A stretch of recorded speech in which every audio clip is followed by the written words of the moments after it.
Sir हम किन देशों से पीछे हो गए हैं पता है? छोड़िए अमेरिका यूरोप की बात, बांग्लादेश और नेपाल इनकम इनक्वालिटी को एड्रेस करते हुए मानवीय सूचकांक में हमको पीछे छोड़ चुका है। ये है सर दस्तावेज, ये अनइक्वल किताब में बाबा साहब भीमराव अंबेडकर को धृत किया गया है नॉर्थ साउथ डिवाइड के संदर्भ में भी। और ये पुरानी बात है सर, एफडीआई को ही देखिए कि नॉर्थ में कितना साउथ में कितना, तो ये फर्क आपको साफ नजर आ जाएगा। इसलिए मैं कहता हूं कि बिहार को नए नजरिए से देखिए। जो शुरुआत वहां के मुख्यमंत्री नीतीश जी तेजस्वी जी ने की, आप हैंड होल्डिंग करिए और स्पेशल स्टेटस दीजिए। बोल चुका हूं, अगर 80 करोड़ लोगों को आपको अनाज देना पड़ रहा है तो मुझको अर्थव्यवस्था पर कोई टिप्पणी नहीं करनी है कि आर्थिक परिस्थिति क्या है, कितनी समावेशी है। बहुजन क्रांति और बहुजन नायकों को समर्पित दलित दस्तक का 2024 का शानदार बहुजन कैलेंडर आ चुका है। कैलेंडर छोटे और बड़े दोनों साइजों में उपलब्ध है। बुकिंग के लिए दिए गए नंबर पर व्हाट्सएप करें या ईमेल करें। थोक में ऑर्डर करने पर मिलेगी आकर्षक छूट। माननीय प्रोफेसर मनोज कुमार झा जी। माननीय उपसभापति जी, आपका बहुत बहुत धन्यवाद।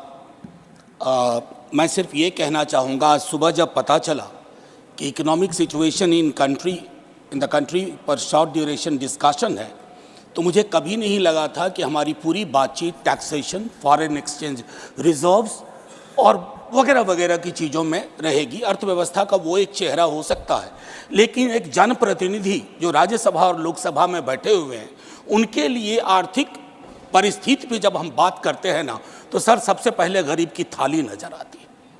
गरीब की, आप फॉरेन एक्सचेंज रिजर्व कुछ भी रख लो, लेकिन अगर गरीब की थाली में ऊपर परिलक्षित नहीं हो रहा है तो फाइल भी किताबी है और गांव भी किताबी।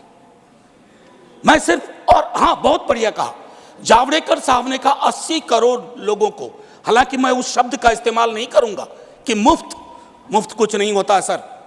मैं कई बार सदन में बोल चुका हूं, अगर 80 करोड़ लोगों को आपको अनाज देना पड़ रहा है तो मुझको अर्थव्यवस्था पर कोई टिप्पणी नहीं करनी है कि आर्थिक परिस्थिति क्या है, कितनी समावेशी है, वगैरह वगैरह। सर माननीय उपसभापति जी, सुधांशु जी जब बोल रहे थे तालियां बज रही थी सत्ता पक्ष से, बजती भी हैं।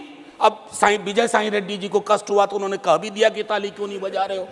तो जब सुधांशु जी ताली बजा रहे के वक्तव्य पे ताली बज रही थी, तो मुझे लगा कि गांव शहरों के बेरोजगार पर यह ताली कितनी भारी पड़ रही होगी। प्रधानमंत्री जी 14 में जब पहली बार चुने गए तो वो मंदिर मस्जिद की साइज के लिए नहीं चुने गए थे। 2 करोड़ प्रतिवर्ष नौकरियां उनका वादा था। 2 दाहें 20 करोड़। एक श्वेत पत्र तो बनता है कि हम कहां हैं। सर माननीय उपसभापति महोदय, मैं कुछ चीजें आपके मध्य, क्या ऐसा तो नहीं है कि हम मानव विहीन और मानवीयता विहीन ग्रोथ स्टोरी के पक्ष में भजन गा रहे हैं, करतल ध्वनि कर रहे हैं? सर कोई भी वैसा ग्रोथ जो फेसलेस हो, जॉबलेस हो, उस ग्रोथ से देश की हकीकत नहीं बदलती है। सर बड़ी बड़ी बात लोग कर रहे थे। अभी पिछले महीने ये खूबसूरत किताब आई है, वेल रिसर्च्ड। आधी किताब में सर रेफरेंस है, ये है अनइक्वल। सर हम किन देशों से पीछे हो गए हैं पता है? छोड़िए अमेरिका यूरोप की बात, बांग्लादेश और नेपाल इनकम इनक्वालिटी को एड्रेस करते हुए मानवीय सूचकांक में हमको पीछे छोड़ चुका है। ये है सर दस्तावेज, ये अनइक्वल। स्वाति नारायण की। बीते दिनों बिहार में एक जातिगत सर्वेक्षण हुआ।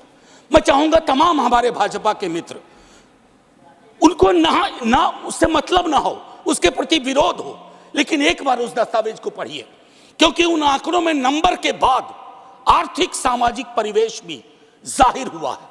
और तब प्रधानमंत्री जी, पुनः ले जाऊंगा 14 में बिहार गए थे, बिहार को स्पेशल स्टेटस की बात वो करके आए थे, हाजीपुर, दरभंगा, पटना। सर बिहार को आपकी जरूरत है माननीय सत्ता पक्ष। बिहार के पास रेवेन्यू के साधन कमतर हैं, बिहार को लेबर सप्लाई स्टेट के नजरिए से मत देखिए, बिहार को स्पेशल स्टेटस दीजिए।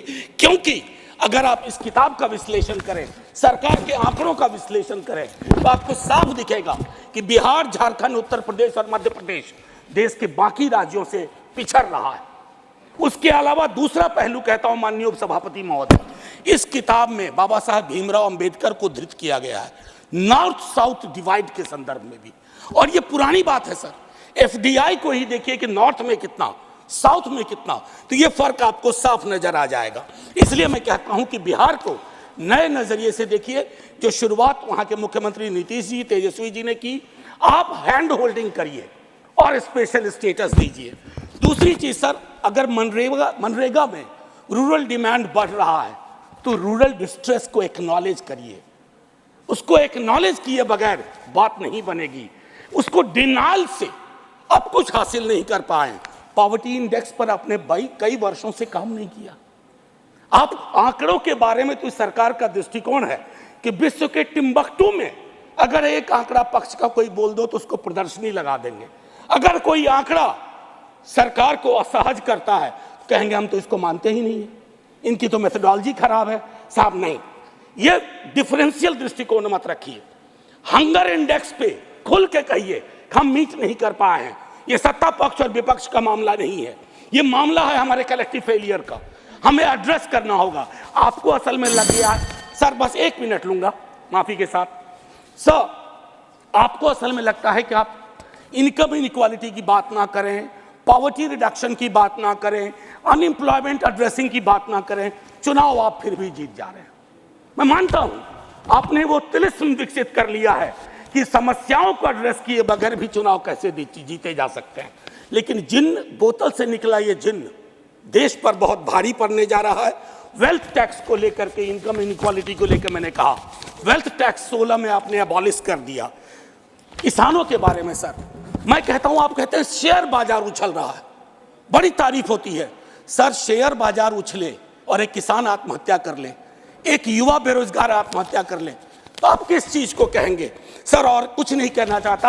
हाशिए के समूहों में पॉवर्टी की जो परिस्थिति है, आप बिहार का डेटा देखिए। आखिरी सर, एक सुधांशु जी बड़ी अच्छी चीजें बता गए, हमें तो लगा कि हम तो बेकार परेशानी है गरीबी से, भुखमरी से। 30 सेकेंड सर। तो मैं आपके माध्यम से अपने मित्रवर्ग को कहता हूं, जब कश्ती साबितो सालिम थी, साहिल की तमन्ना किसको थी? अब ऐसी शिकस्ता कश्ती पे साहिल की तमन्ना कौन करे? जय हिंद सर। थैंक यू, धन्यवाद प्रोफेसर मनोज कुमार झा जी।